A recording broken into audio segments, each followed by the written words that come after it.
every voice matters and every action counts.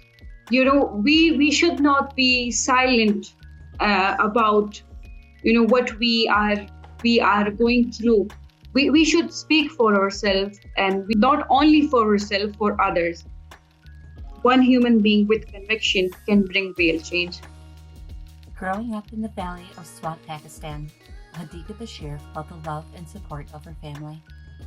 At the age of 11, despite the political unrest within her country and the pressure of tradition, Hadiqa courageously chose to fight for her dreams to continue her education and refused to become a child bride. Hadiqa now uses her own story and works with her community to prevent early and forced marriage. Thank you for joining Lynn Foley, host of Remarkable Women, Powerful Stories, as we hear from Hadiqa about her journey. Welcome to you, Hadiqa. It is so lovely to be able to have a conversation with you today. Thank you so much.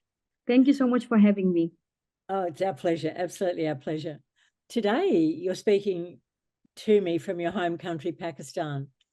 It'll be great if you can talk to me a little bit about yourself, your family, and maybe share some of your experiences when you were a young child growing up in the traditional rural area of your country. I'm from, it's also called the Switzerland of Pakistan, called Swat, which is a very, very beautiful place. And I was born in Swat and grown up in Swat.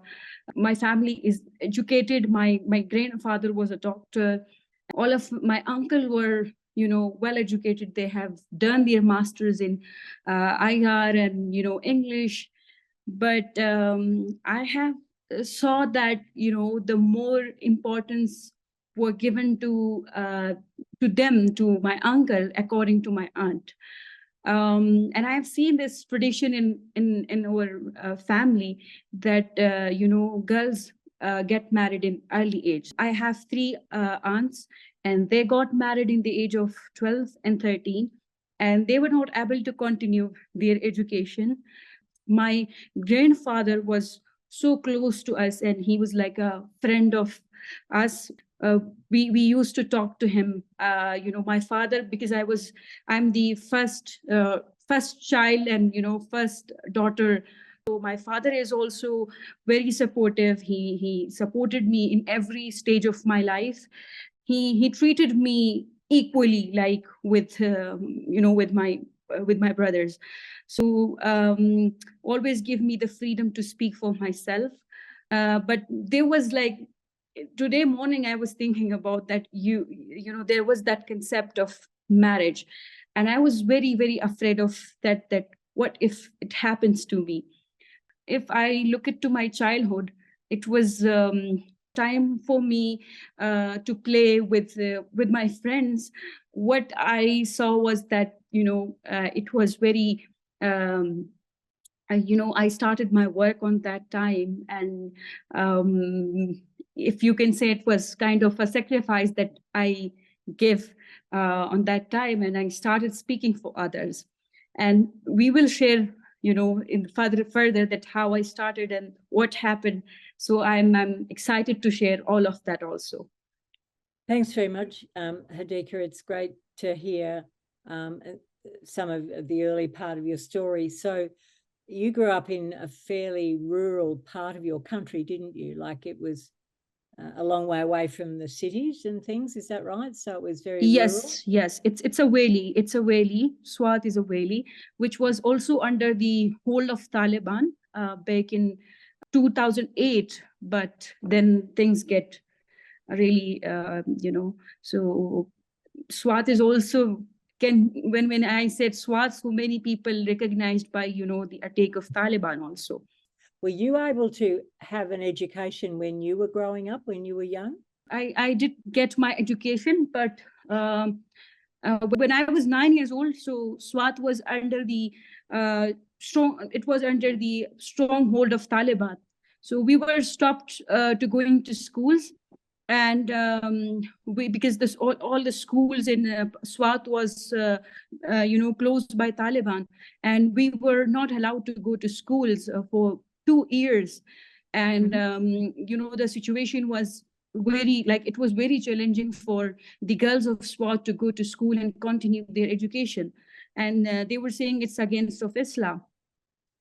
So it was really hard for us to continue education. And then also when I turned 11, so the marriage proposal came for me, and my family said that you should not go to school.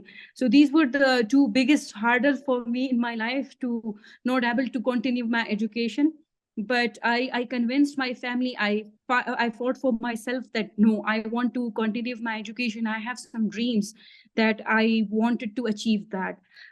So I was able to, then I was able to continue my education, and now I'm doing my bachelor's in sociology from Jahanzeb College. So yeah. So it's never too late, is it, to start to study and to go to university? Like, you're only in your 20s, aren't you? And you're now studying, so that's a great outcome. So yes, back when you were a little bit younger, in your teenage years, you started the Girls United for Human Rights, and I know you've become a really strong global advocate. You speak up against child marriage and gender-based violence and women's poverty, and do lots of things to help women to get ahead. Can you share some of that work and how Girls United for Human Rights came about, and then some of the work you're doing? So as you know, they say when you go through something, when you experience something by yourself, then you are able to feel someone that what they are going through. So one of my friend got married in the age of 7, and all of us were very excited about that. We were thinking it was like a dole marriage. So it's a traditional here that so we were thinking it's the same like dole marriage. And we were very excited about the dress and the makeup and for the food and everything. And we were so excited about that it's like a dole marriage. But when she got married, then we used to visit her mother-in-law house. So we told her that let's we want to play with her. So she told us that she is a woman now, she can't play with you. So I thought it's okay. Then we arranged a party for her in school. She did come to the party, but she was very pale. So I asked her that what happened. So she said that her husband beat her with an iron wire, which was very shocking for me that, how it is possible. Then I went to my mother and I told her that, this has happened to, my friend. So she told me that it's a tradition in Swat. We can't do anything. So when I turned 11, the marriage proposal came for me, and the man was a taxi driver. And it's such, as I mentioned in the first, that it's a tradition in Swat that girls get married in early age. 11, 12 is the age that they get married. They think if girls get their puberty, or so their first periods, that girls should marry as early as possible. So the same thing happened to me. But I was crying that I don't want to do this marriage. I want to do I want to continue my education, and I want to do something in my life. But my grandmother said, no, we have to do this. But I was lucky on that time that there was my uncle who supported me and who told me about the child marriage law and about human rights. And I bravely told to my family that, if they got me married in this age, I will file a case on them. And I think that was a brave, that was my brave step. And I was the only and the first girl in my house that stood against of my family and my grandmother, and speak for herself. Then I decided, if as I mentioned, that our family is well educated, everyone is, well educated. And I thought that if, you know, like if child marriage is not considered a crime or sin in an educated family, what about the uneducated families and people who are not well educated? So because it was not this only story of Hadiqa, it was the story of many other girls. So that's why I stood up and I raised voice against this tradition and against early and forced marriages. And this is how I started my work. On that time, I was 13 years old. I made my group on that time. Um, it was really challenging for me on that time because, as I mentioned, it's a rural and valley village. So it was really hard for me to speak against this tradition. Many people come to our home and said that what your daughter is doing, it's totally against of our tradition and society, and she's talking about rights and what she is talking about. But continuously we were working with the community, and we were working on their mindset. So now we are on that stage when we talk about the child marriage or any other issue in our society, so they listen and they take action against of that. At least they speak for themselves. You were very young when you started speaking up against child marriage after your own experiences, and now your organization, Girls United for Human Rights, is doing all sorts of really interesting work about women's poverty and empowering women and building skills, etc. I wonder if you can talk to me a little bit about that. Yes, so we are working basically with communities and with the MNAs and MPs, with the government also. So we have different strategies. So we do door-to-door sessions about the about the negative impact of early and forced marriages, how it affects the mental health and physical health of the girl child. And we also take sessions and training with the MNAs and MPs, the government, the local government, so that they can make girls friendly laws. And also the legal age for marriage is 16 years. So we want that it should be 18 years for both, for girl and boy. Because of our effort, there has a lot of changes in the child marriage law. They are working on this. Also, we are working with the imams, the prayer leaders in our community, so that they can talk about the child marriage and other women rights, because in their Friday sermons, so people hear them, people listen them very carefully, that what they are talking about. We have made a comic book which is based on the real life challenges of girls. We are training young girls on STEM education, science, technology, and engineering and mathematics. That here it is a concept in our society that art, it's a, like I can say, it's a gender stereotype that art subjects are made for girls, and girls should not take part in STEM education. We are encouraging them. We are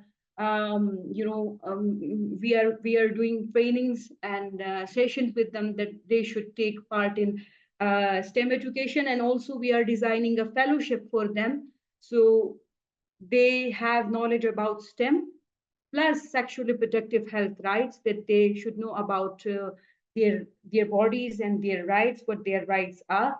And also, here, as you know, it's a taboo in Swat, that when you talk about periods and hygiene, so even women don't talk about periods, and that like they think it's a shame.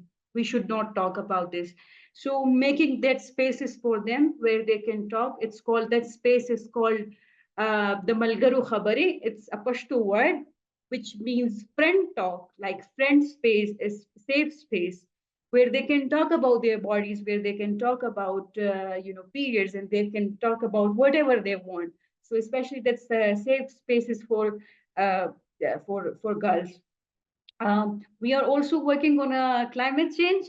So we are taking session and training, and with we are training girls that they should know about their environment.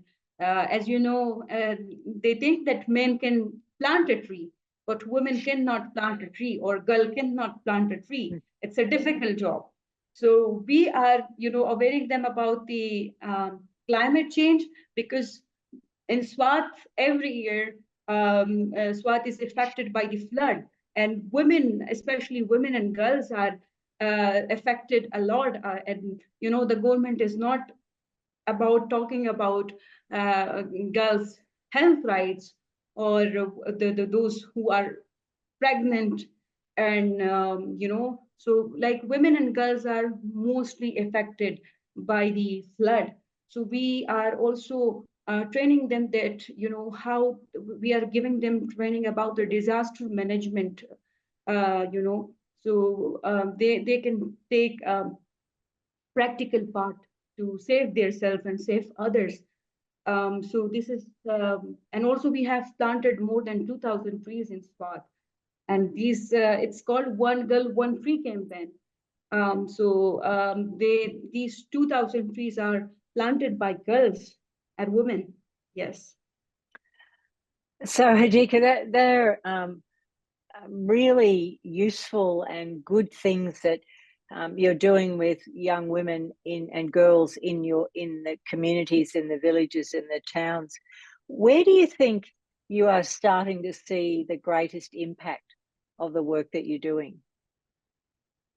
So the impact is more on like connect to my communities, like on especially on Swat. So as I mentioned, we are working on child marriages, gender-based violence, and climate change, SRHR. So as I said, that we are doing advocacy, community engagement, and partnership, so that the voices of marginalized girls, and enabling them to speak out and speak for themselves. Um, Also, my work not only creating awareness but also influencing policy change and community mindset.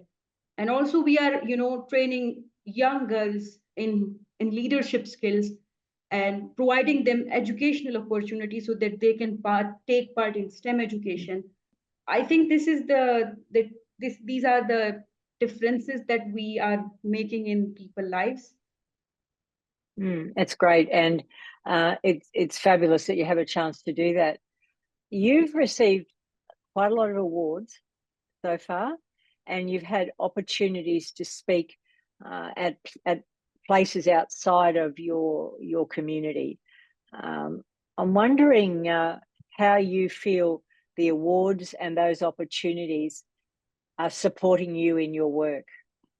Many people think these awards are just awards, for recognition. But what I believe, that when I first win my award, Muhammad Ali Humanitarian Award, in back to 2015, and many people were thinking that Hadiqa Bashir got, get award and she get recognition. But that was not just a recognition for me. I was so happy, that my efforts were appreciated and my efforts were recognized all over the world. But what the message that sent, that this problem is not just in Swat, but child marriage is happening in all over the world.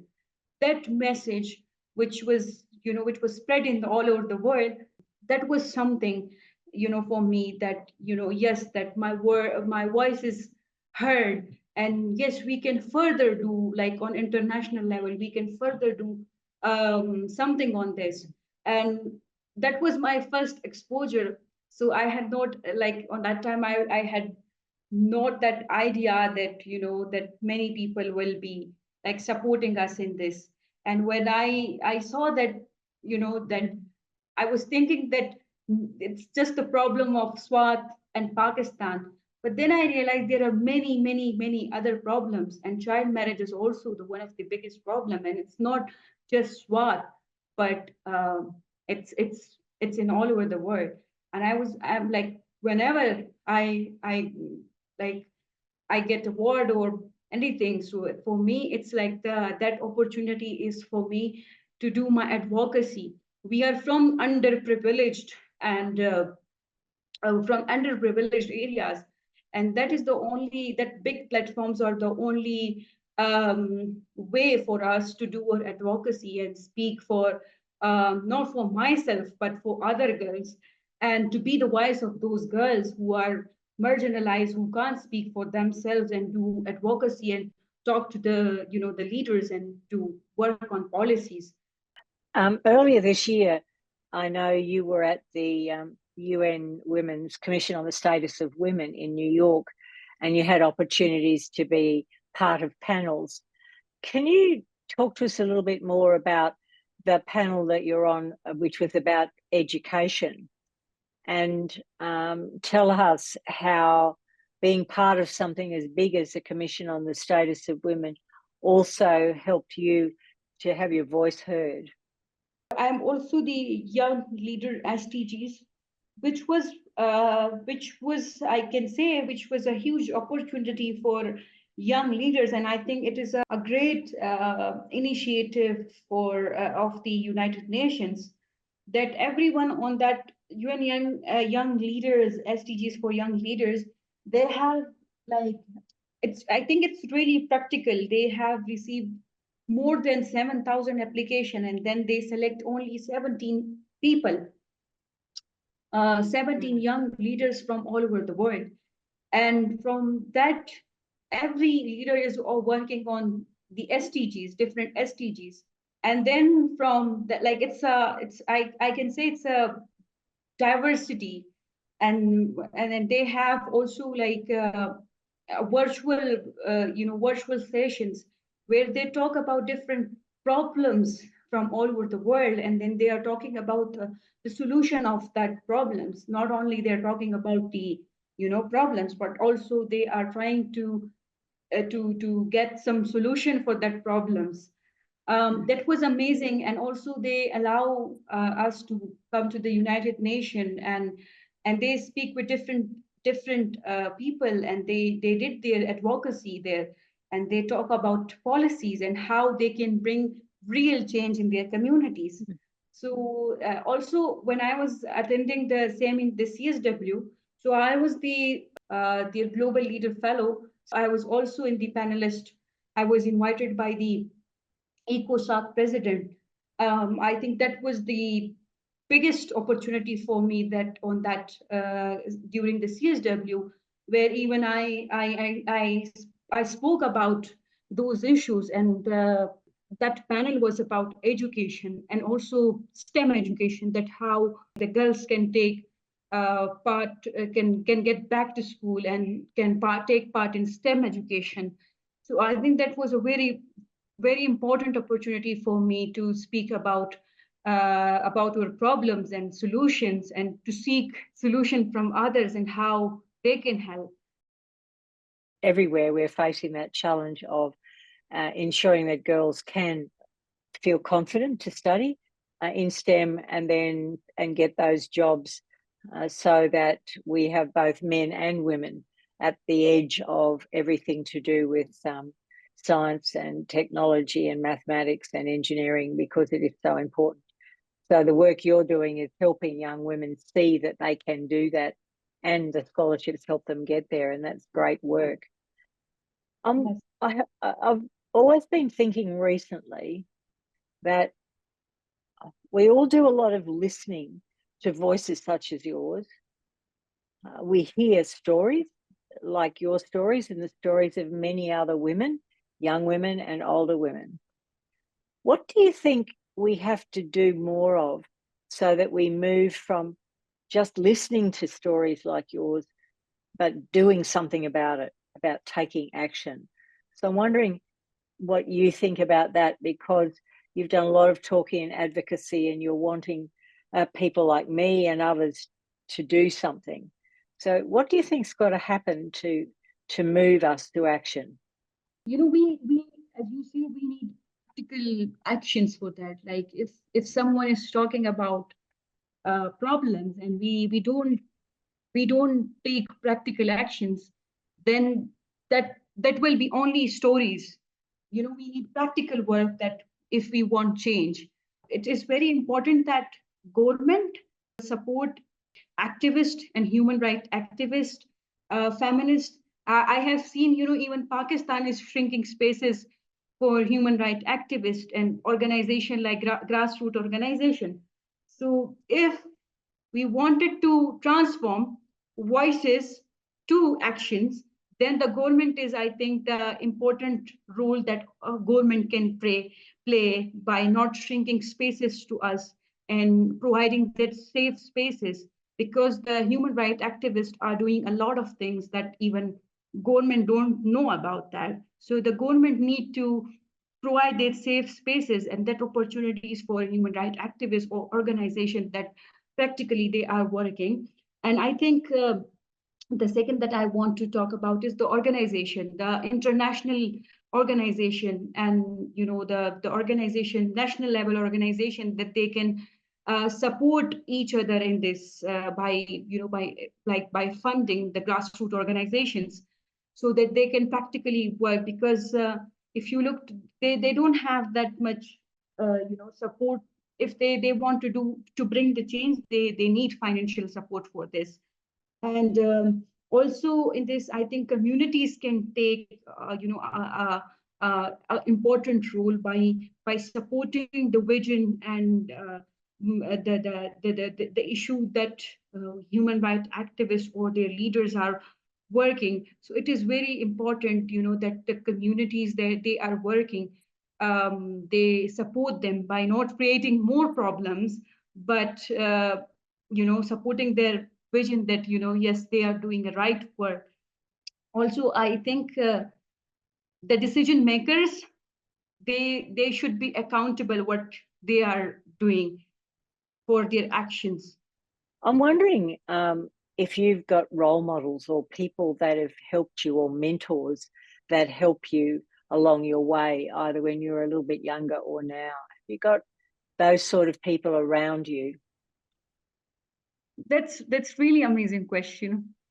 And I always answer for that question is that, you know, I'm from village, and I have seen a lot of problems, and you know, the maybe for people their role models can be, you know, many other people, but for me, the role models and who inspire me to continue my work is those girls who are the victims, is those girls who suffer, and then they have strength to, you know, to be, you know, to speak for themselves and to stand for themselves. And those, the survival of child marriage, the acid victims, who is discriminated, who have, you know, these are the real role models for me in my daily life. When I see them, and they are my role models, they are my inspiration, and that gives me strength to continue my work. And the second, the role model is for me is my father. He has seen a lot of up and downs. The way he tackle hurdles, and you know, the way he fight for his rights, he's my role model. Yes. That's lovely. I really like the way you talk about it's the people you're supporting, and that they keep you going every single day. It's almost like they're your heroes because you can help them. So thank you for sharing that view. I wonder about confidence. So many women I work with and know often tell me that getting confident is an issue for them, and they've had to work really hard to be confident. You speak with confidence. And to most people around you, you look and sound confident. How have you done that? How have you got to a place of being so confident? So I think it's a process. I built my confidence is, finding strength in my experiences. As you can see, I was I was the survival of child marriage. I was the first girl who stayed against of my family. So that that was also one of the factors that gave me confidence. That was the first step that I took for myself. Also, as I mentioned, that my father is my biggest support, and my mentors, my family, my friends that give me that confidence to speak for myself, and that that there is someone behind you who can support you. As you said, that many women do not have a confidence on themselves because they sometimes they don't have that people behind them to build their confidence, and they feel confident that yes, I know someone who is supporting me. And also learning and growth, I think, which makes you confident. The last thing that I want to say that we should also celebrate our small wins, like if there is like anything, there's small success stories or anything, so we should appreciate ourselves for that, which also give us confidence.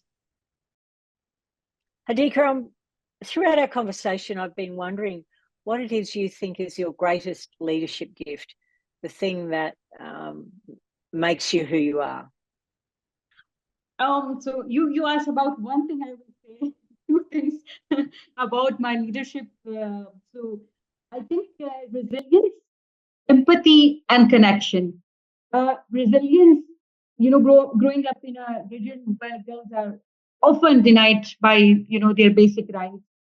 As you know, my journey has been marked by constant challenges.